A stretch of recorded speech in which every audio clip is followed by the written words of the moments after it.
Buenos días, licenciada y compañeros. Mi nombre es Catherine Santander y hoy les vengo a hablar un poco sobre el dinámico ambiente del comercio internacional. Eh, ¿Qué son los aranceles? Los aranceles se denomina al tipo de impuesto que se aplica a las mercancías sujetas a actividades de importación o exportación, es decir, es un tributo que grava a los bienes que entran y salen a través de la frontera. Un ejemplo claro en este momento, por ejemplo, es en Estados Unidos que se aplicará el 200% sobre el aluminio a Rusia. Como sabemos, ahorita el precio de estos productos están cayendo alrededor de un 15% a partir de lo que fue la guerra. Por ejemplo, la iniciativa se lleva contemplando durante varios meses del año 2022. Esto para dañar la economía rusa por el motivo de la guerra en Ucrania. De llevarse a cabo toda esta medida, actualmente se dice que el 10% del aluminio adquirido en Estados Unidos en los mercados internacionales proceden de este país. Esto se dará tan pronto, dice, en esta semana sobre Moscú a medida que se acerca el primer aniversario de lo que es la invasión ucraniana. La medida que ha contemplado durante meses también está dirigida hacia Rusia, que es el segundo productor de aluminio más grande del mundo. El movimiento contra el aluminio también continúa con los esfuerzos de Estados Unidos y la Unión Europea para mitigar el papel de Rusia como una potencia mundial eh, de productos básicos. La Unión Europea ha prohibido las importaciones de petróleo, gas, combustibles rusos en un intento por reducir la dependencia de Moscú.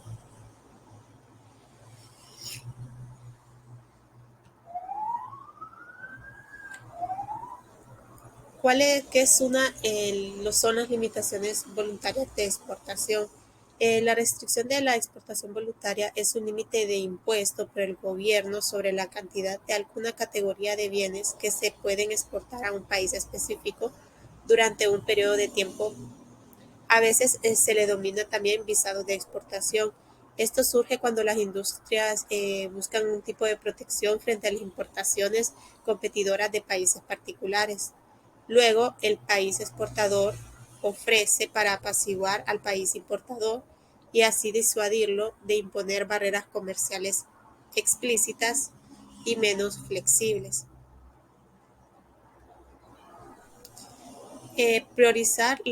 Un ejemplo en las limitaciones voluntarias de exportación eh, ocurre en Cuba, que es priorizar los alimentos y la exportación. Este ejemplo lo puso el viceministro Alejandro Gil Fernández, que es el viceministro de Cuba. Él dice que los principales directivos del Ministerio de la Industria Alimentaria eh, propone en priorizar dentro de la inversión extranjera, por ejemplo, la producción de alimentos y las exportaciones, explorar las potencialidades no solo en los rubros tradicionales, sino en otros que apenas se explotan y pueden aportar significativos dividendos, reporta la agencia cubana. Por ejemplo, esto viene a cabo a raíz de la escasez de divisas que necesita el país para desarrollarse y pagar sus deudas. Se pasó a la revista el comportamiento de esta última actividad, las exportaciones y los negocios surgidos durante las ferias internacionales de La Habana y de los alimentos efectuadas en el año 2022. Esto se pudo ver que fue una gran ayuda en Cuba. Entonces están ellos queriendo menos exportaciones y ponerle más atención a los productos que ellos producen. Algunos de ellos estarán listos en el transcurso de este año y se trata de contratos con la Asociación Económica Internacional para la prestación de servicios de refrigeración, la producción y comercialización del pepino de mar, para el cultivo y procesamiento de las esponjas marinas, el pescado y la ginebra. La relación incluye una empresa mixta destinada a la producción y comercialización de productos derivados del cacao y la chocolatería, y otra a las aguas, refrescos, cervezas y multas de la fábrica y mina. Durante el encuentro, varios directivos mencionan como rubros que podrían potenciarse dados sus altos dividendos y demanda, como ser el camarón, el café y la angula.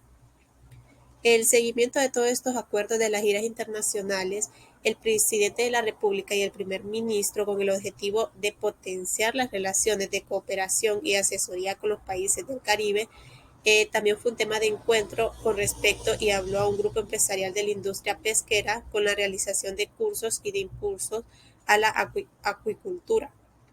Para el 2023, el plan de exportaciones del sector está valorado en $232.786.600, en el cual sobresalen las ventas de rones, productos pesqueros y particularmente los ingresos se planifica en un crecimiento superior a los $11.357.000.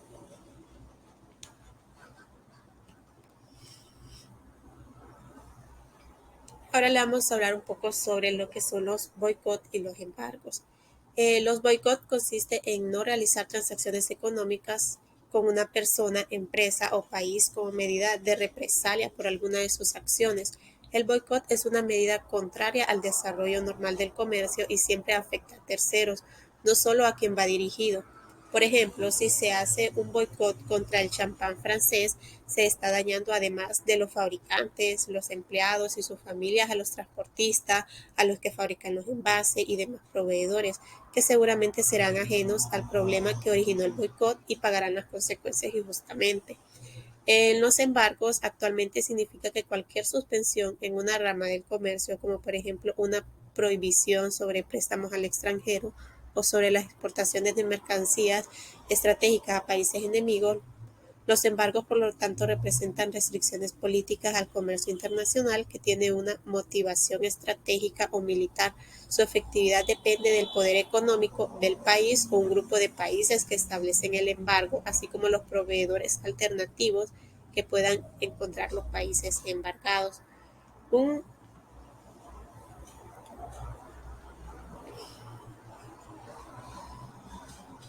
Ahora le vamos a hablar un poco sobre lo que son las sanciones antidoping. El doping en general es una situación de discriminación internacional de precios. El precio de un producto cuando se vende en el país importador es inferior al precio al que se vende ese producto en el mercado del país exportador. Así pues, muy sencillo de los casos, el doping se determina simplemente comparando los precios de dos mercados. Ahora bien, en raras ocasiones es muy simple.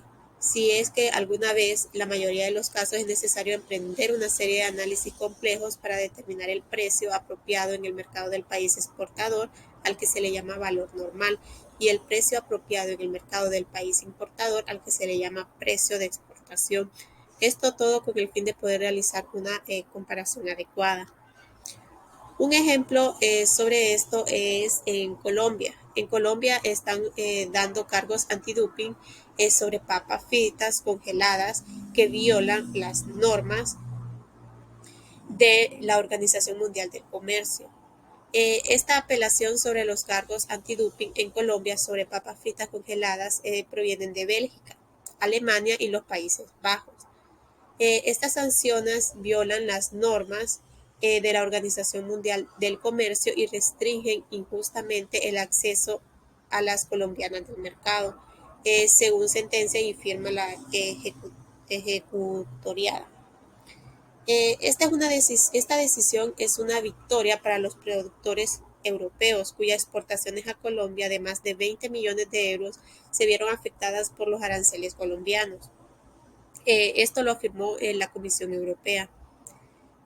Los árbitros afirman que numerosos aspectos de la investigación antidoping de Colombia, incluido el cálculo del margen y el análisis del daño, fueron incorrectos. Las autoridades correspondientes han sido alertadas y sus miembros de los efectos negativos tales acciones tendría la industria. Las tres naciones de la Unión Europea en cuestión exportan el 85% de las papas fritas congeladas a Colombia, que están sujetas a impuestos por Colombia desde noviembre del 2018. Según la Comisión Europea y los árbitros, escucharon su solicitud.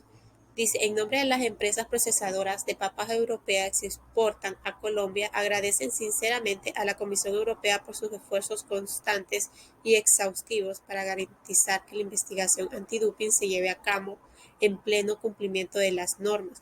Esta decisión envía una fuerte señal a los socios comerciales internacionales de la Unión Europea y proporciona la estabilidad que en tanto necesitan los exportadores europeos en tiempos de incertidumbre con grandes perturbaciones geopolíticas y económicas. Esto según la Secretaría General de la Unión Europea. Esta es toda mi presentación. Muchas gracias por su atención.